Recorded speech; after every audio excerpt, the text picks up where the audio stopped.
wave of emerging diseases and health trends. So this and every Wednesday, join us 8 to 9 p.m. on BFM 99.9 because your health matters. People's Pharmacy for all your pharmaceutical, skin, and body care needs. Located on Grenville Street in Kingstown. They open 8 a.m. to 8 p.m. Monday to Saturday. Call them today at 784-456-1170. People's Pharmacy also stock vitamins and supplements, personal care items, toiletries, children and adult pampers, and much, much more. And of course, get your prescriptions filled by a friendly and professional pharmacist. People's Pharmacy. Come in today and let us serve you. Well, good evening. How are you? Kamal, thank you very much for facilitating this. This is Gerald Thompson, Dr. Gerald Thompson, and Your Health Matters. And I'd said that sometime coming up, we'll be celebrating the 500th show, but we're not talking about that today. Remember, 457-9997, a straight call, a WhatsApp call. We're always ready to receive your call on any topic, ask any question, any health issues, any environmental issues. We're ready to at least receive your call. I must tell you, we may not be able to answer all your questions, but we can find out and put it off for the next time. However, we're going to try and put it over in the simplest form so that not only you, but other listeners who are listening could understand. And today, I want to tell you once again, I'm not in St. Vincent and the Grenadines. I'm in beautiful Barbados. Yes, I'm in Barbados. Kamal, you know, Barbados is a fine place, wonderful place, lovely, you know, and here on some business. Now, the thing is that the topic I want to talk about today, I think is important. Some people may not think it's important, but do you know, most people assume they and the environment around them are generally healthy. However, events and practices with companies and businesses in the preparation of foods over the last 50 years have dramatically increased the amount of environmental pollutants in our air, our water, our soil, and our food. Let me tell you that. Our air, our water, our soil, and our food. I'm grateful the fact that I do live in St. Vincent, where the air is quite clean and free of a lot of the toxins you would find in big cities. Our water it's excellent. You know, as a matter of fact, I'm particularly proud of the water of St. Vincent and the Grenadines. You can drink it straight from the tap. You don't have to boil it. You don't have to do anything really with it. But it's always best to do something with it, to boil it and so forth, especially after storms and so. And our soil is very rich, you know, fine. But I am not so sure about our food. I'd say it about our food, because most of the food we consume today is imported. So a lot of our food is fresh food and so, but even that may have some problem. Now, cancer is considered as any disease in which normal cells inside your body are damaged and do not undergo, because of the damage, what we call a programmed death. As fast as they could still divide. In other words, these damaged cells could still divide.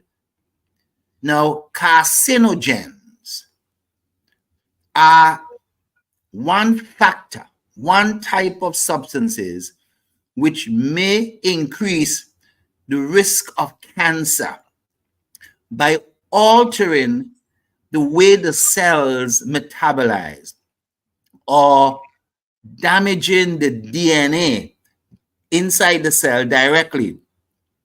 This kind of damage by carcinogens can interfere with the biological processes and induce a kind of an uncontrolled malignant cellular division, ultimately leading to the formation of tumors.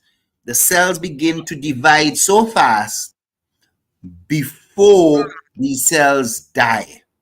And so as a result, a tumor develops.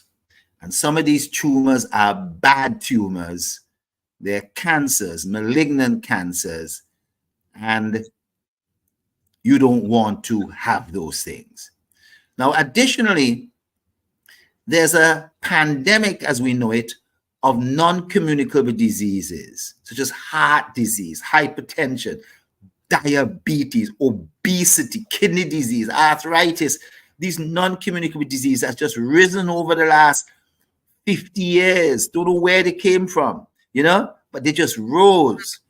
And many of these are strongly linked to poor diets and also these same toxic substances in the foods.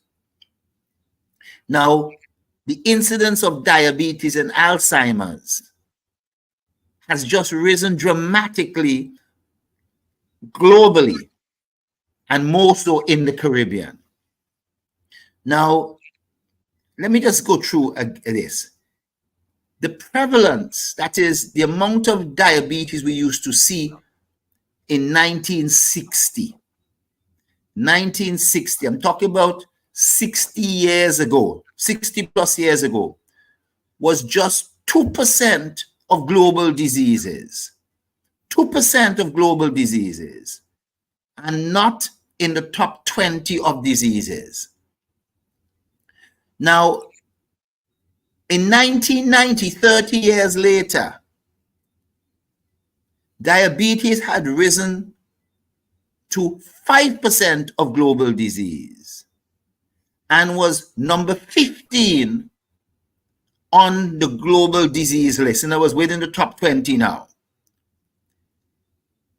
10 years later, I'm talking about 2020, diabetes was 9% of global disease.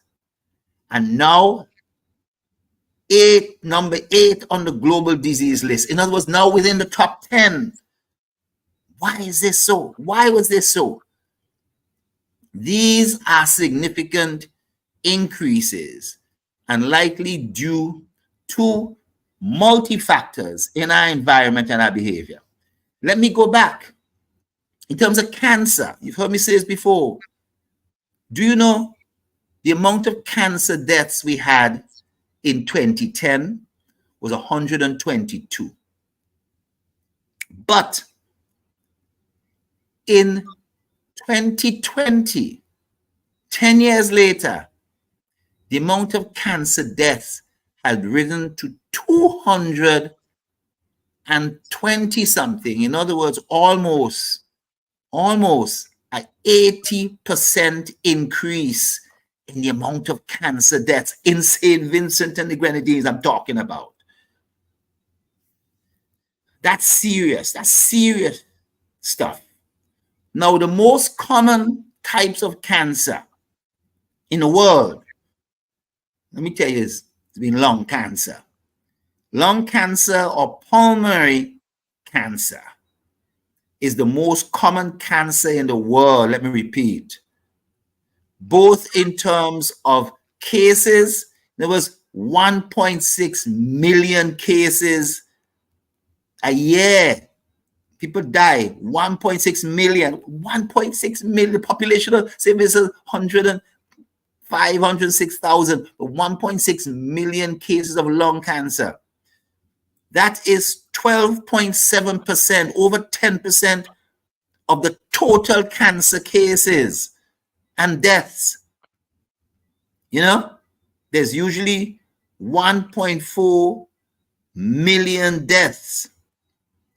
You know, and that is 18% of the total. All the people who die of cancer, 18% of them die of lung cancer. Lung cancer is largely caused by tobacco smoke and also air pollution. I've said that the air in St. Vincent and the Grenadines is quite good, but there's still some people who smoke. Now, prostate cancer, on the other hand, prostate cancer has emerged as the most prevalent cancer in St. Vincent and the Grenadines today. More than breast cancer. It used to be breast cancer is the highest cancer because in St. Vincent, we don't see a lot of lung cancer, the most common cancer in the world.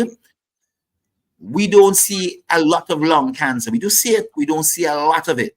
But prostate cancer has now emerged as the number one cancer, overtaking breast cancer, which used to be the most common cancer. And it's also, of course, the most common cancer in men. Prostate cancer can't be the most common cancer in women. It's the most common cancer in men, right? And is linked to, I would say, the death from prostate cancer is linked to a lack of awareness and men avoiding going to doctors, because even if you develop prostate cancer, you can be cured, you can be treated, and you don't have to die from it. But people who die from it, typically, it's because it may be detected too late. But I'm not going to talk so much about that. Breast cancer is the second most common cancer in the world. 1.4 million cases. That's almost 11% of cancer cases. But it ranks 5th as the cause of death. And this is because women are now becoming more aware of breast cancer. And so it isn't causing death like it used to do. You know? Now, an increased risk of breast cancer is associated with a persistent elevation of estrogen.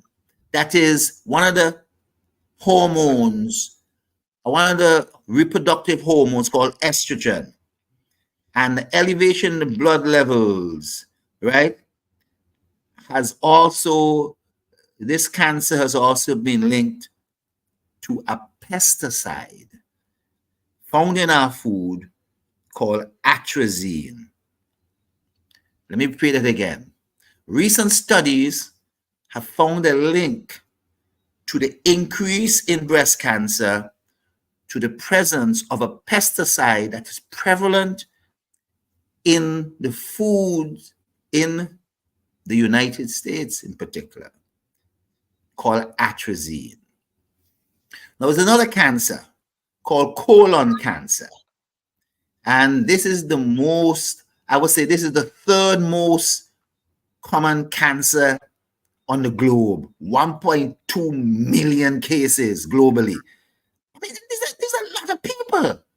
9.4%. In other words, there are usually each year 600,000 people who die of colon cancer. 600,000 people, 6 times the population of St. Vincent and the Grenadines. Now, tobacco smoke, guess what? Tobacco smoke may be responsible up to 20% of colon cancers.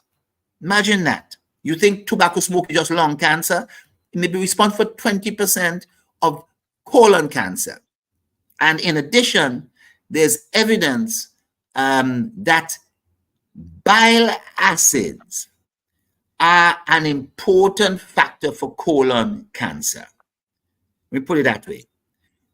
Your diet, when diets have increased in total fat or saturated fat, it results in the elevation of certain types of bile acids in the food.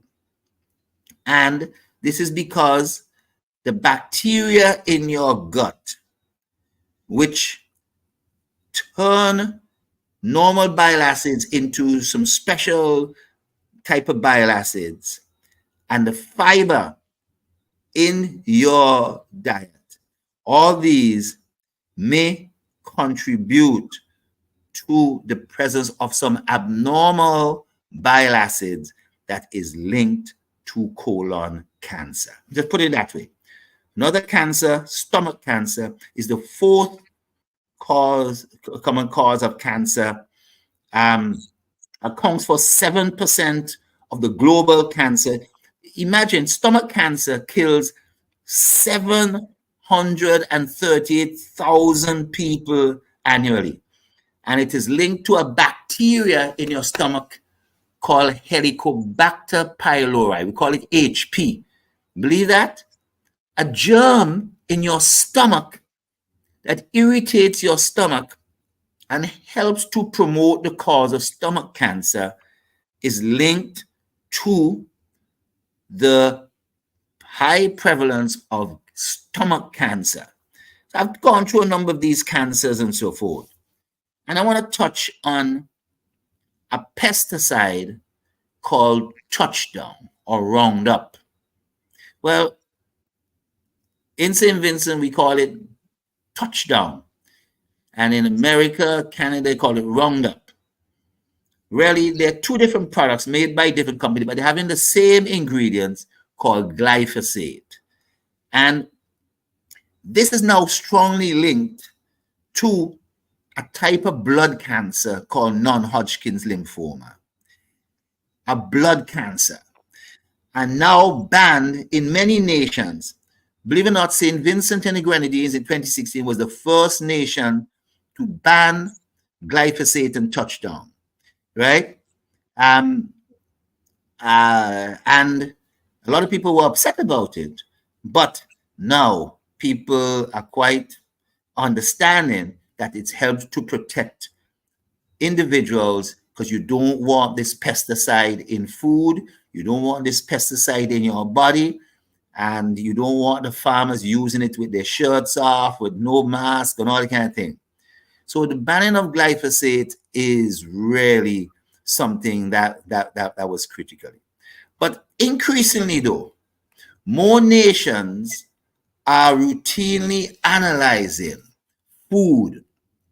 They're routinely analyzing food for any high levels of contaminants.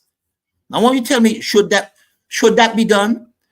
Should there be a responsibility of a country to examine and test the food for the presence of contaminants, right? And that this is going to ensure that foods that are imported are safe for people to eat.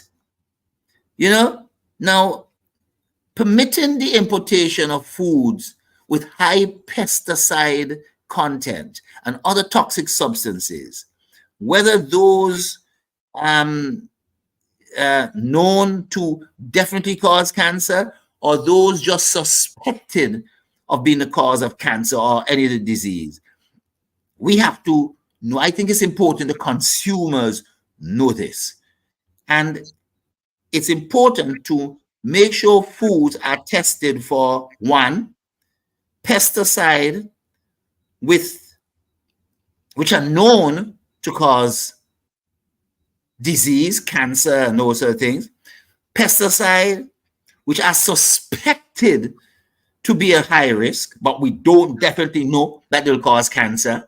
But tell me, if somebody will tell you this is suspected, it's not banned in America, not banned in Canada, but it's banned in Europe. Or it's banned in Australia, in Brazil, but it's not banned in Europe. What do? Do you say, well, let's leave it alone and let's be the last to basically look at this? The important thing is that you need to know. And then there are what we call heavy metals. You may not know, sometimes food contain high levels of lead, mercury, fish that might contain mercury, cadmium and arsenic.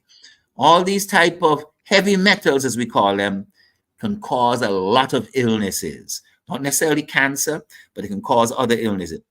And then there's some germs that could be on the food. germs that could be very toxic, whether fungus or whether germs, you might have heard of this, like E. coli and Salmonella. These foods you don't want, these bugs, you don't want it to be on food. So while there are multiple natural causes to environmental damage, there are some, there are some substances that we suspect and we know will cause cancer or cause other diseases such as obesity, or insulin resistance, diabetes, or they might just simply cause an upset stomach. And we typically have to know this. I believe I would like to know so that I can choose, Gerald Thompson, can choose whether I want to eat that food or not, or you as a consumer will choose whether you will eat that food or not. And the importer will then determine whether they're going to take a chance of importing the food that may be toxic or whether or not they will look for a better source than that. Now, I want to say this. It is currently unknown which kind of produce that may be imported into St. Vincent and the Grenadines or into the Caribbean would contain pesticides or other harmful compounds. But let me tell you, each year in the United States, there are studies that are done by different organizations. One of them is called the Environmental Working Group, EWG. And last year, EWG said that nearly 75% of our fresh produce, that's fresh produce, I'm saying, sold in the United States, contain residues of potential harmful pesticides. Let me say that again. 75% of produce sold in the United States contain residues of potentially harmful pesticides. Now, how much of those produce also come down to the Caribbean? How much of them are in Jamaica, in Antigua, in Barbados? How much of them are in St. Vincent? Well, we don't normally test the foods, but EWG tested the foods in the United States. And for the 2023 Shopper's Guide to Pesticide in Produce, here's what they found. They found that after testing 46,000 samples of 46 different fruits and vegetables. You hear this? 46 different fruits and vegetables. They took 46,000 samples over a period of time. And this they used as an important guide. Here's what they found. They found that certain fruits and vegetables comprised what they termed as the dirty dozen. The dirty dozen foods of 2023. And here what they were. The 12 top fruits and vegetables with the most pesticide in the United States was number 1, strawberries, 2, spinach, 3, kale, collards, and mustard green. Number 4, peaches. Number 5, pears. Number 6, nectarines. 7, apples. 8, grapes. Number 9, bell and hot peppers. Number 10, cherries. That's American cherries. 11, blueberries. And 12, green beans. Now, listen to this carefully. Only 4 of the 12 products are vegetables, but all 4 of them could be produced in St. Vincent. You think about it. There's spinach, there's kale and collard greens, there's bell peppers and hot peppers, and there's green beans. They could be produced in St. Vincent. I don't think peaches and pears and apples could be produced, but we import apples for sure, and we import strawberries, and we import grapes. You understand? And so I want to say that strawberries, peaches, apples, and grapes, you should be very careful about. But in addition, spinach, kale, collard greens, bell peppers, red peppers, and green beans, you should be also concerned. Now, according to this EWG, which produced a survey annually of the 12 products, over 50 different pesticides were detected. Not one pesticide, not two, 50 different pesticides. How many pesticides are there? 50 different pesticides, you know? And all of the produce on the dirty dozen list had at least one sample with at least 13 different pesticides. One sample, you know, with different pesticides. And some had as many as 23 pesticides. Kale, collard, and mustard greens, as well as hot peppers and bell peppers, had the most pesticides. You hear that? Kale, collards, mustard green, hot peppers, and bell peppers had the most pesticides detected of the set of crops, the 12 set of crops. And guess what? The kale, collards, and mustard greens had 103 pesticides, and the bell peppers and the hot peppers had 101 pesticides, respectively. That's crazy. And in terms of certain of these pesticides, some of these pesticides, they found one of them, a special pesticide called acephate, acephate, acephate, prohibited from use on green beans in the United States. They still found it. It's prohibited in 2011, but some farms were still using it and able to sell it. Let me take a break here, come on. Let me come back and let me dig into this thing a little bit more. All right? Okay?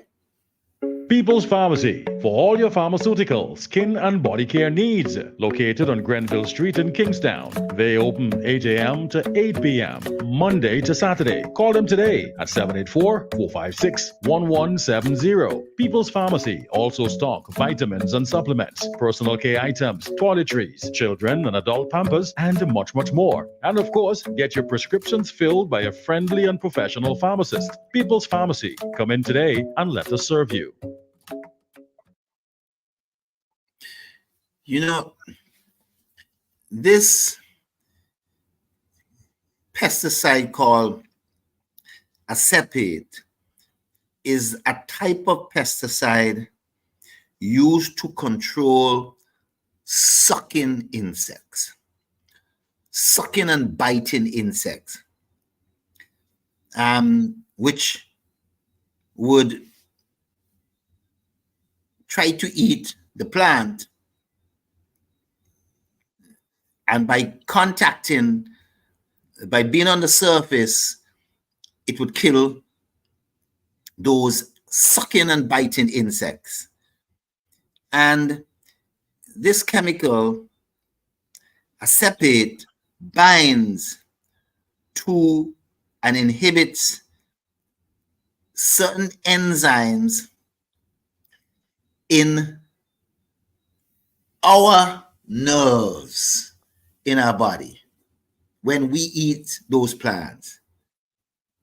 And it is found on celery, lettuce, green beans, peppers and cauliflower. Now, the worst pesticides, though, are others. There's some bad pesticides about.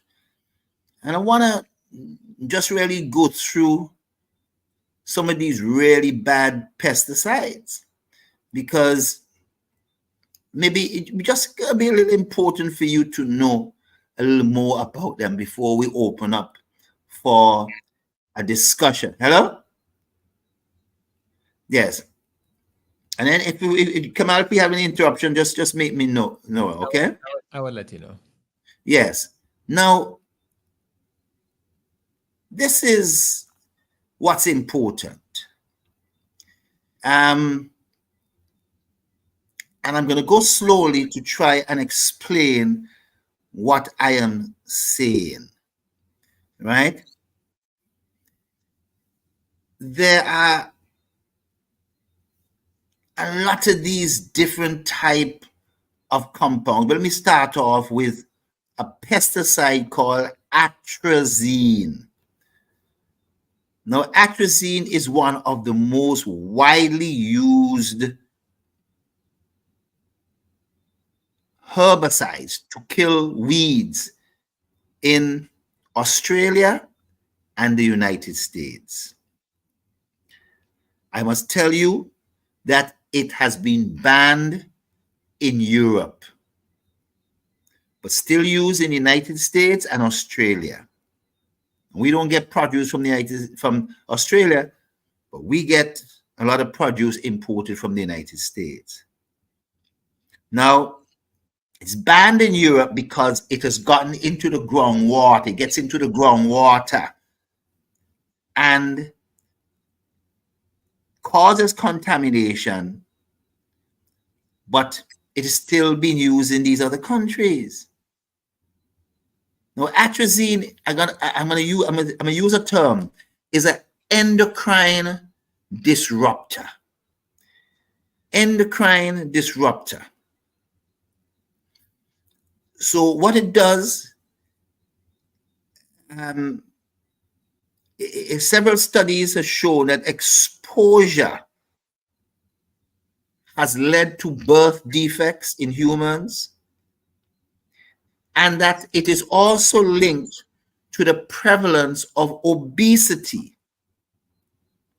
It has been shown to do damage to the cell and increase the level of abdominal obesity. In other words, because it is an endocrine disruptor and the way it works, when it gets into our body, it helps to put fat and make fat develop inside your belly. There's another pesticide, right, of a different class, right? They call it the organotins. And there seem to be a whole set of pesticides. They tell you they found 50 pesticides on this crop and 60 on this other crop. I wonder how many different type of pesticides are there? Why so many? You know? And these organotins are a class of artificial chemicals used as a kind of industrial pesticide, right? One of them, they call it TBT. It is used as a fungicide on boats to stop barnacles and moss from growing on the hull of boats. But it's also used as a wood preservative, so it's in wood, right? And it is used sometimes in industrial water. It used to be used in industrial water system until it found that they contaminated lakes and the coastal waters of many countries. You know, these chemicals are also endocrine disruptors.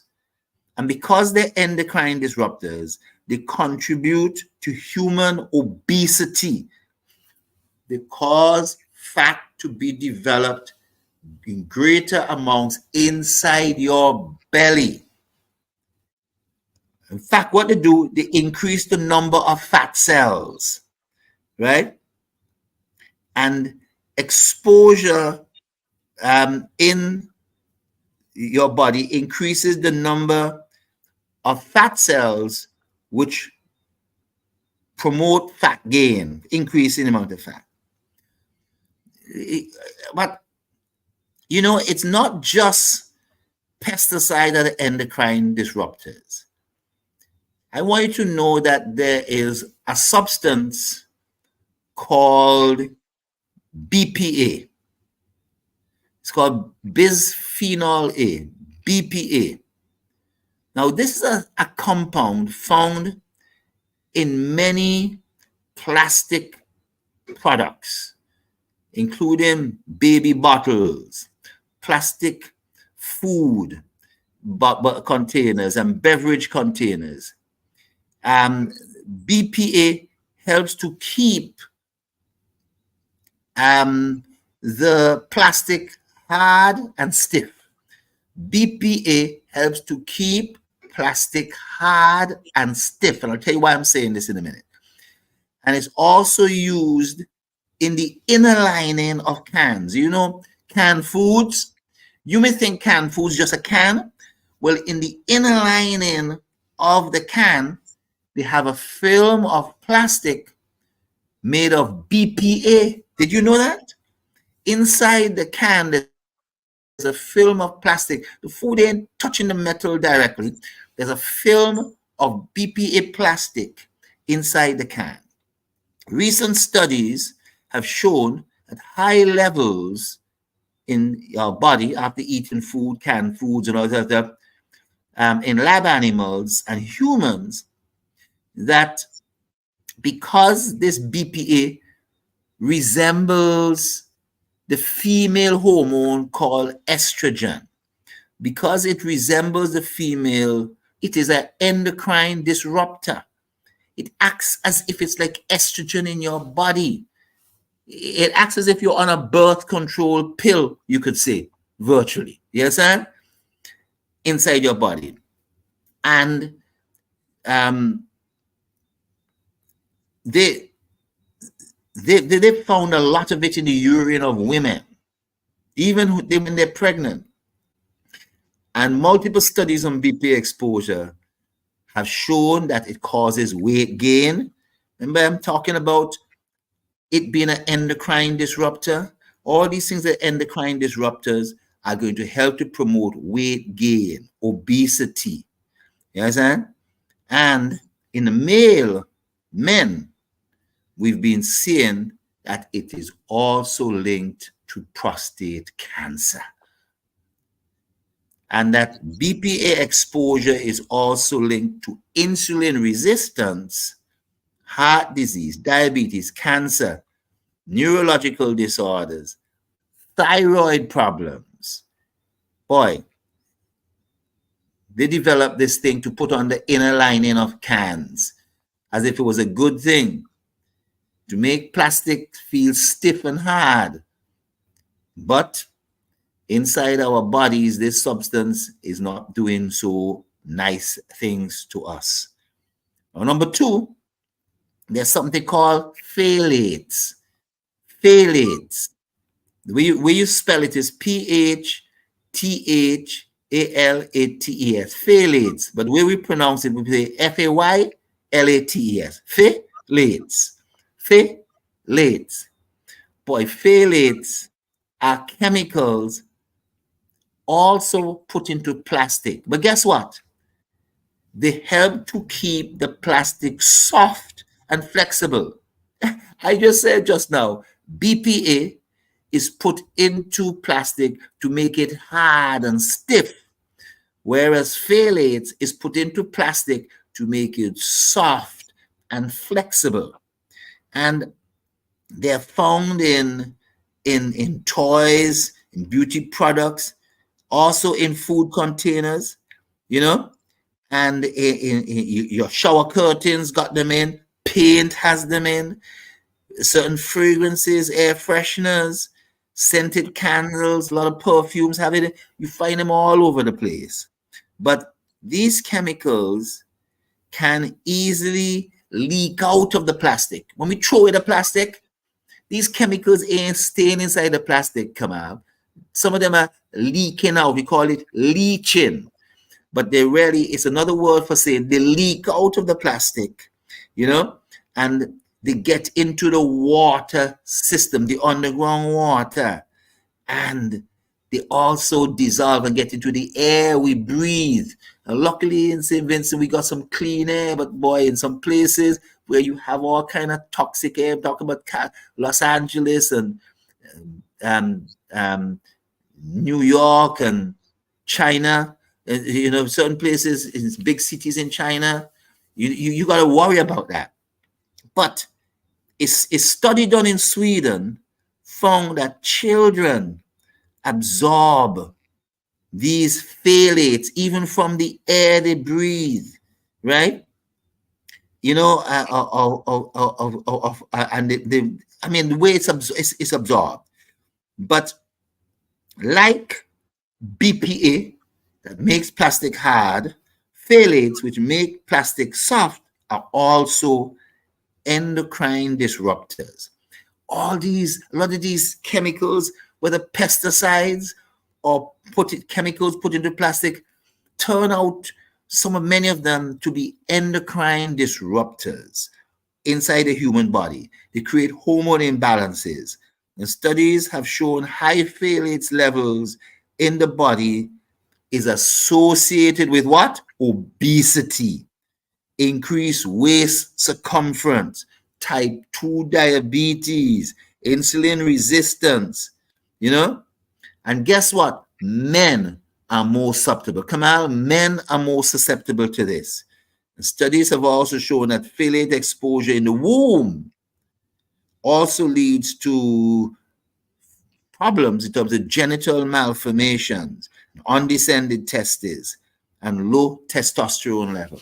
I'm going to stop here, you know, because I could go on all night in terms of our food. Kamal, I want to ask you something.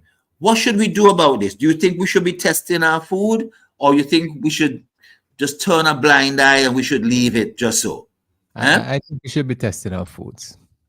You know, the thing is that, I mean, I have a lot of people been asking, why is obesity and diabetes and insulin resistance climbing so rapidly? I've told you in 1960, only 2% of the global population had diabetes.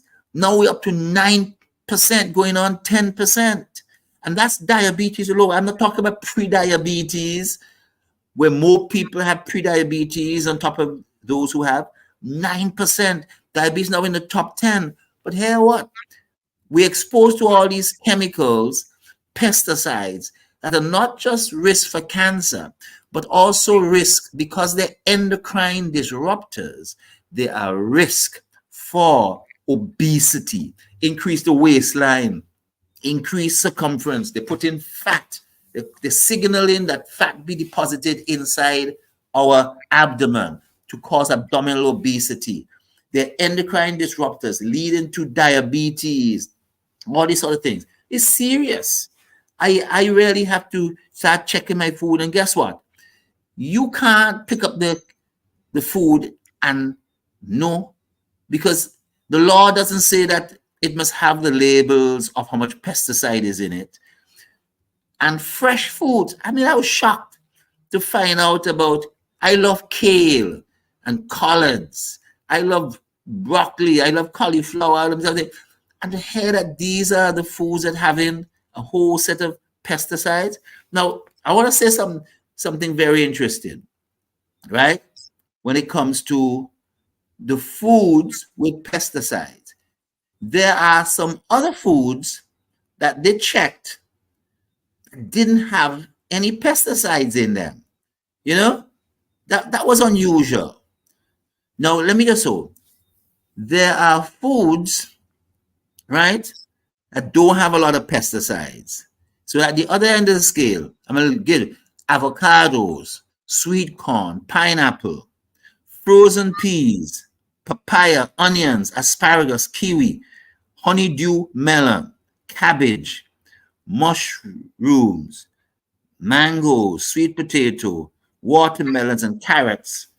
These 15 don't, when they check them, they didn't have pesticides. So what's really being done? I mean, I think avocados have a thick skin, you know what I mean? And that pineapple also has a thick skin. But some of the papaya and honeydew, they have a thick skin. But how come sweet corn and cabbage are on this list? But really, the big 12, the dirty dozen is what we have to worry about. Strawberries, spinach, kale, collards, and mushrooms. Kale, collards, and mustard.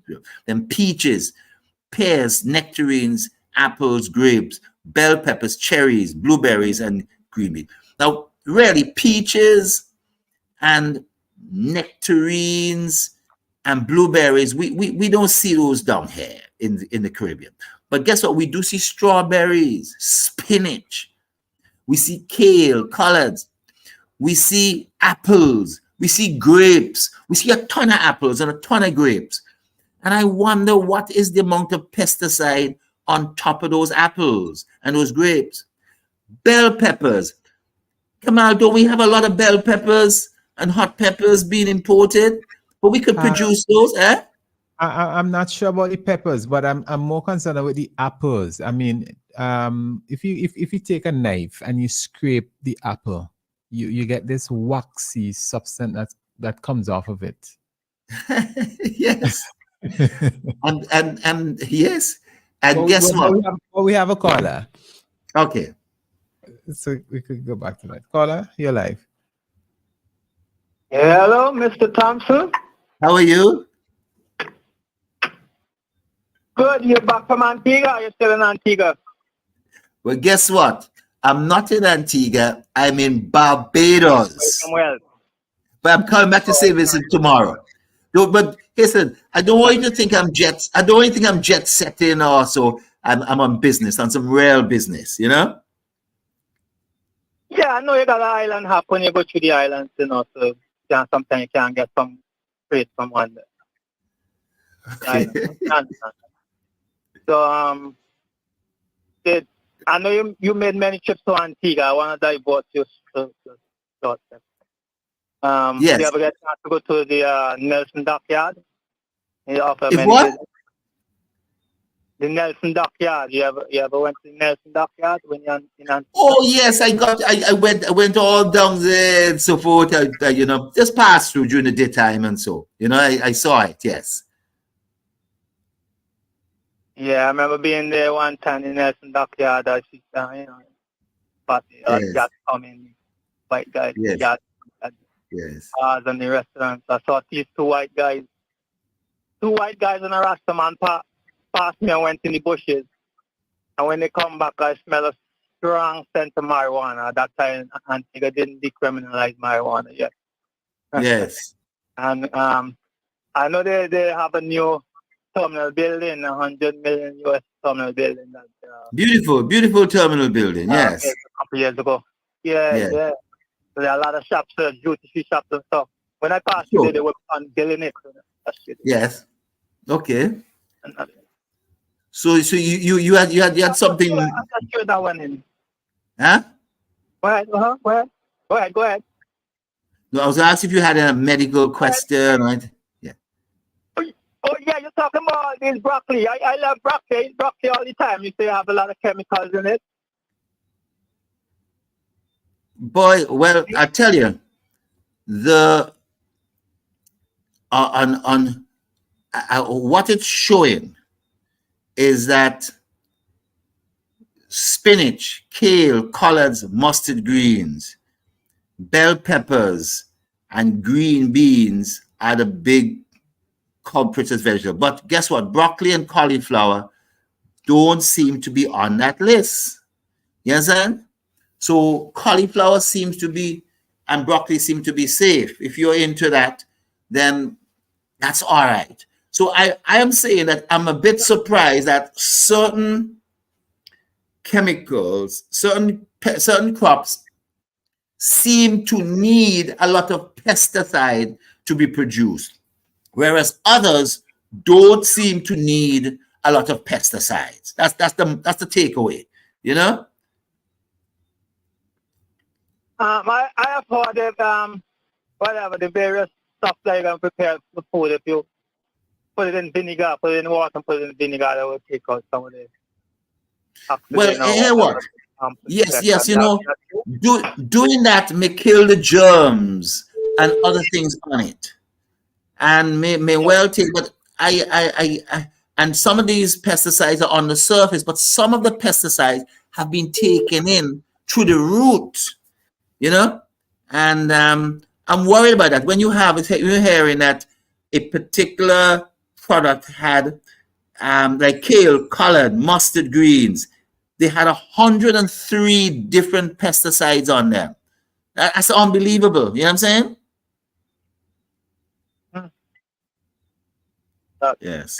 I think apple would have a lot of pesticides in it too. I stopped eating apple long time Yes. ago. I think apple have a lot of that. Yeah. All right. Well, thank you very much. Thank you for your call. You know, same to you. Bye bye. Yes. Yes. Kamal, you were asking, and I think Apple, not only does Apple have a lot of pesticide, it seems, but you mentioned about this wax coat. And they have to do that. But guess what? The wax coat could also harbor a lot of bacteria. You understand? Okay. We have another caller. Yeah. Good. Yes. Hello? Yeah, let me ask my doctor friend there.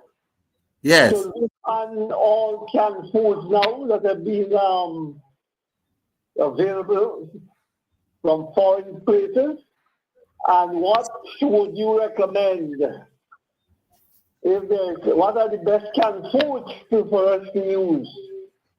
I can say I used to go off on 1 or 2 canned foods I like, but with all this kind of confusion about what is healthy and what is not healthy, the question is, should we ban canned foods from appearing on our shelves? Is that possible? And No,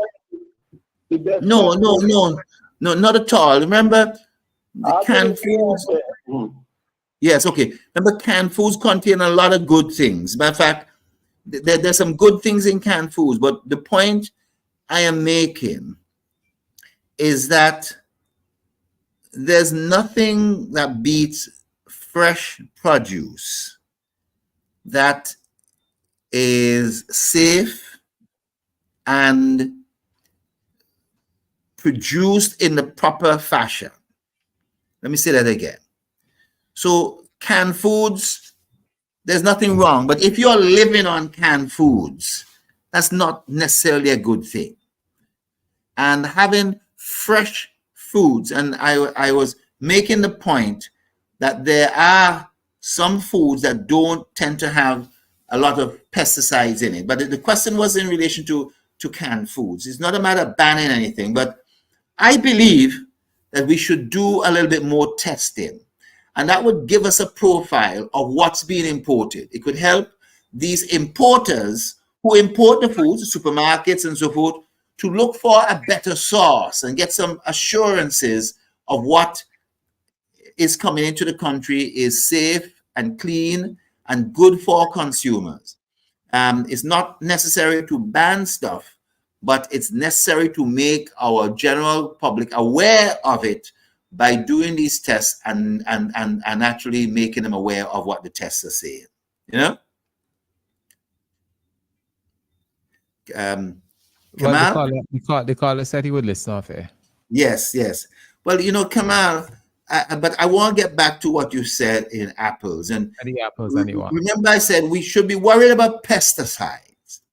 Yes. We should be worried about certain other chemicals that's in the foods, especially heavy metals, lead, mercury, cadmium, arsenic, those sort of things. We should be worried about these strange chemicals, the endocrine disruptors, endocrine, and we should be worried about the germs on the food, germs that are being pulled in, E. coli, salmonella. If you hear what Pseudomonas, these are some funny names, right? But everybody should be aware of them because, boy, they could send you to a bathroom for a few hours or a few days, you know, and that ain't nice. You understand?